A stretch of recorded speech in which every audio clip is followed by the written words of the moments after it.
হযরত জাবের রাদিয়াল্লাহু তাআলা আনহু হতে বর্ণিত, তিনি বলেন, রাসূলুল্লাহ সাল্লাল্লাহু আলাইহি সাল্লাম ইরশাদ করেছেন, যে দেহের গোশত অবৈধ মাল দিয়ে গঠিত তা জান্নাতে প্রবেশ করবে না, আর যে গোশত অবৈধ সম্পদ দিয়ে গঠিত হয়েছে সে শরীরের জন্য জাহান্নামের আগুনই সমীচীন।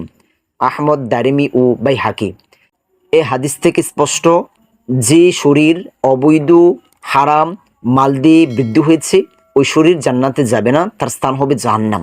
মনে রাখতে হবে, আমরা দুনিয়াতে এসেছি, কিন্তু এখান থেকে আবারও আমরা কামব্যাক করে রবের কাছে ফিরে যাব। আমরা দুনিয়াতে কেন এসেছি? ক্ষণস্থায়ী দুনিয়া। আমরা তো মূলত এসেছি এখানে পরীক্ষা দেওয়ার জন্য। আল্লাহ সুবহানাহু ওয়া তাআলা সূরা মুলকের 2 নম্বর আয়াতে এ বিষয়ে স্পষ্ট ঘোষণা করেছেন যে আল্লাহ সুবহানাহু ওয়া তাআলা মানুষদেরকে দুনিয়াতে প্রেরণ করেছেন পরীক্ষা নেওয়ার জন্য কে আমলে শ্রেষ্ঠ।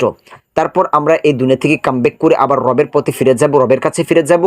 ওইখানে আমাদেরকে হিসাব নিকাশ নেওয়া হবে, তারপর আমাদেরকে আমাদের গন্তব্যে দেওয়া হবে, জান্নাত অথবা জাহান্নাম। তো আমরা তো জান্নাতে যেতে চাই। এখন এই ক্ষণস্থায়ী দুনিয়াতে পরীক্ষা দেওয়ার জন্য এসে যদি আমরা আখিরাতকে হারিয়ে ফেলি, আসলে তার থেকে কপাল পোড়া আর কে হতে পারে। এজন্য আমরা জান্নাতে যেতে চাই, মনে রাখতে হবে জান্নাতে কোনো হারাম যেতে পারবে না। এজন্য সকল প্রকার হারাম থেকে আমাদের নিজেকে বাঁচিয়ে রাখতে হবে।